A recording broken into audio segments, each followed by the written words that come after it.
Today you're going to be making your village for your Starry Night, and I want you to look at this before I show you some of the shapes you might want to use.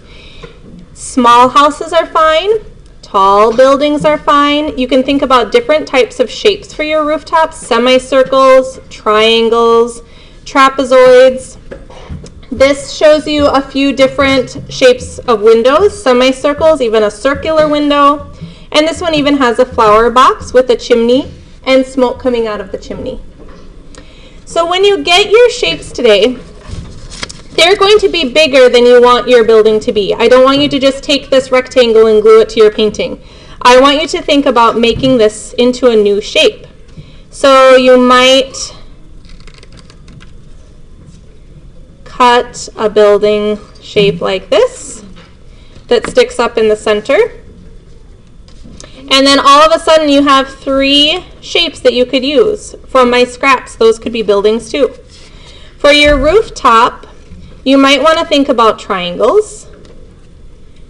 Or if I cut off the top, that could be a totally different type of shape for your building that might make your city look more interesting. For a little tiny chimney, you can cut out smaller shapes, and I could add that to the top of my buildings until I have some interesting shapes to work with. For windows, sometimes I like to use yellow for my windows to make it look like light is shining through. This is kind of a lime green, but it will kind of work in the same way. And I'm just going to cut out 4 little rectangles. And when I put those side by side onto my building, it will look like little windows. So after you have a couple shapes cut out, you don't have to have this many. These are way more examples than you would need for yours. You're going to start gluing these down. So if I take this building, I'm going to add just a small amount of glue on the back, and I'm going to press it down onto my grass.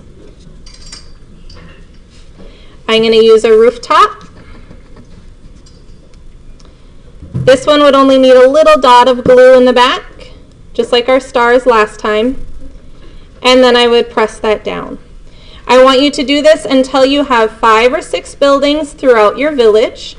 Once you have your shapes done, then you can go in and think about windows or doors to make your buildings look a little bit more complete. Okay? So again, this one has 1, 2, 3, 4, 5, 6, 7 buildings. This one's a really tall building, and these 2 are actually overlapping. So see how many buildings you can create and how many little details you can add to your picture.